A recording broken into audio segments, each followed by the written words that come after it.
नमस्कार दर्शकों, स्वागत है आप सभी का एक बार फिर से मेरे चैनल पे। बड़े लंबे वक्त बाद मैं आप सबके समक्ष आज पेश हुई हूँ।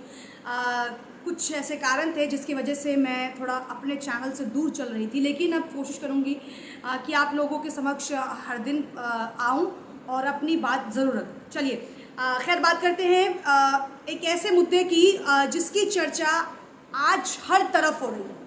जी हाँ, आप लोग समझ गए होंगे, मैं एक ऐसे शख्स की बात कर रही हूँ जिसकी हत्या के बाद कई लोग तो बड़े खुश हैं, लेकिन कई लोग ऐसे सवाल खड़े कर रहे हैं, कई लोग इसके विरोध में खड़े हो गए हैं। तो समझ गए होंगे आप लोग, मैं बात कर रही हूँ गैंगस्टर अतीक अहमद की। गैंगस्टर इसलिए कहना पड़ रहा है क्योंकि जो लोग अतीक को शहीद या फिर पता नहीं क्या क्या कह रहे हैं, वो लोग ये भूल चुके हैं कि अतीक अहमद एक गैंगस्टर था जिस पर 100 से ज़्यादा मुकदमे थे और जिसने न जाने कितने परिवारों की खुशियाँ उजाड़ी हैं। 15 अप्रैल 2023 को अतीक और उसके भाई अशरफ की पुलिसकर्मी और मीडियाकर्मी के सामने 3 युवक आकर गोली मारकर हत्या कर देते हैं, जिसके बाद तमाम सवाल यूपी पुलिस और यूपी सरकार पर खड़ा होता हुआ नजर आता है। ये मुद्दे हैं, लेकिन इसके बीच आपको ऐसे तमाम बीजेपी विरोधी लोग या फिर मैं कहूँ राजनेता या इन दिनों जो बीजेपी विरोध मीडिया कर्मी हैं, वो सवाल खड़े कर रहे हैं लगातार कि आखिर पुलिस के सामने कैसे हत्या हो जाती है। क्या यूपी पुलिस सो रही थी? क्या आंखें बंद कर दी गई थी?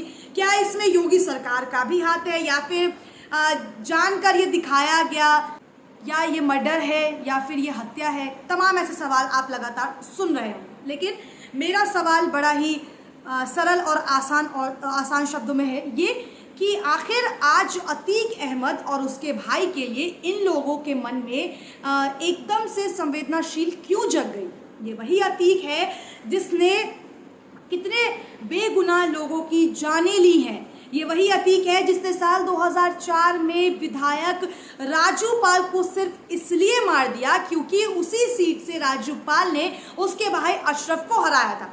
इसके बाद साल 2006 में इसके चश्मदीद गवाह उमेश पाल का अपहरण किया जाता है और उसको 2023 में मौत के घाट उतार दिया जाता है। इन सभी में ना सिर्फ अतीक बल्कि उसका भाई अशरफ, उसका बेटा असद जिसका एनकाउंटर 12 तारीख को कर दिया गया था, और उसके परिवार के तमाम लोग शामिल थे।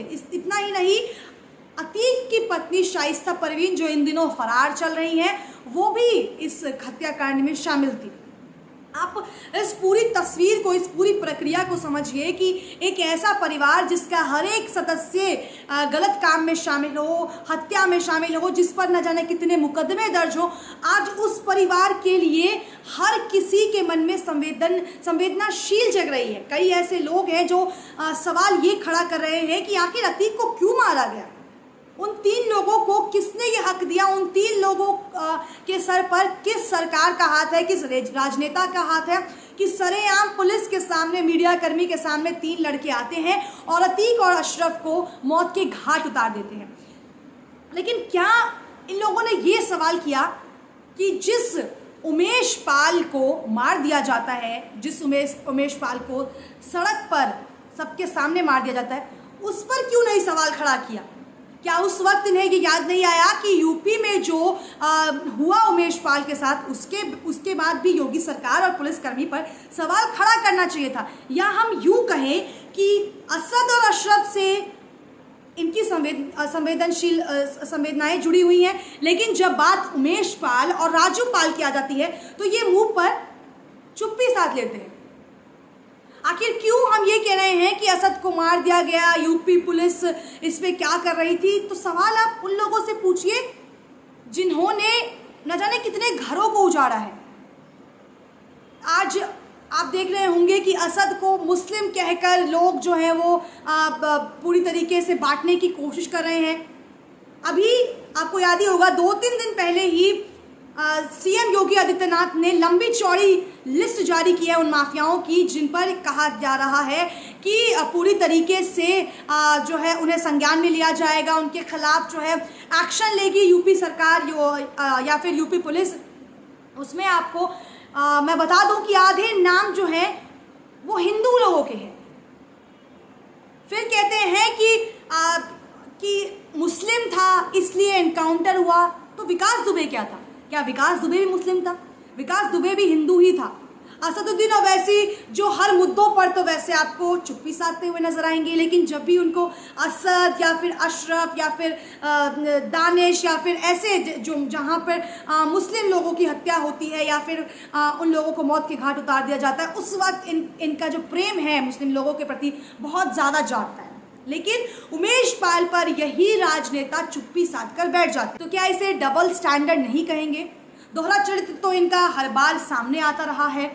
आज अगर हम ये कह रहे हैं कि अतीक को मार दिया गया या फिर अतीक को नहीं मारना चाहिए था, न्यायपालिका किस लिए है, कोर्ट किस लिए है, जुडिशरी किस लिए है, विकास दुबे के टाइम पर यह सवाल क्यों नहीं खड़ा हुआ? या फिर जब उमेश पाल की हत्या कर दी गई तो ये सवाल क्यों नहीं खड़ा हुआ? अतीक अहमद समाजवादी पार्टी नेता से समाजवादी पार्टी के सांसद थे। क्या अखिलेश यादव आज ये नहीं कह सकते कि जिस अतीक ने प्रयागराज में न जाने कितने घरों को उजाड़ा, जो उसके साथ हुआ वो सही हुआ?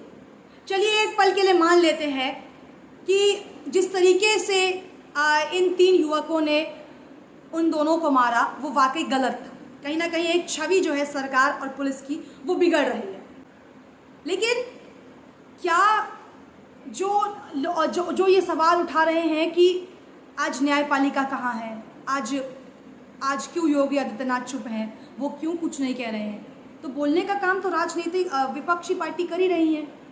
जब लगता है कि जब मुझे फ़ायदा होगा तो वो लोग बोलना शुरू कर देते हैं, लेकिन जहाँ पर उन्हें वाकई में बोलना चाहिए वहाँ पर वो सब चुप हो जाते हैं। आज कहा जा रहा है कि हिंदू लोग जश्न मना रहे हैं क्योंकि 2 मुसलमान लोगों की हत्या कर दी जाती है।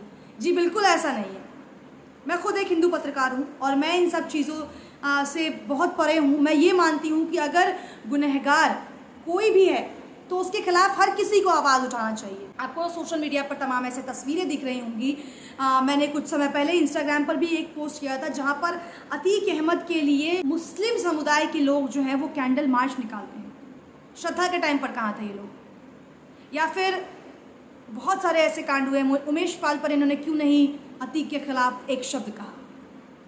देश में तमाम ऐसी चीज़ें हुई, उसके खिलाफ ये लोग क्यों चुप हो जाते हैं?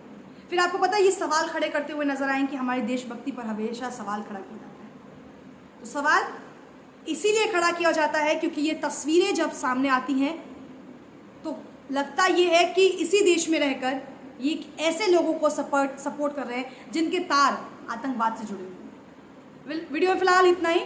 हाजिर होंगे एक नए मुद्दे, एक नए वीडियो के साथ, और ज़रूर कोशिश करूँगी कि रोज़ आप लोगों के साथ जुड़ी रहूँ और एक नए मुद्दे पर अपनी राय ज़रूर रखूँ।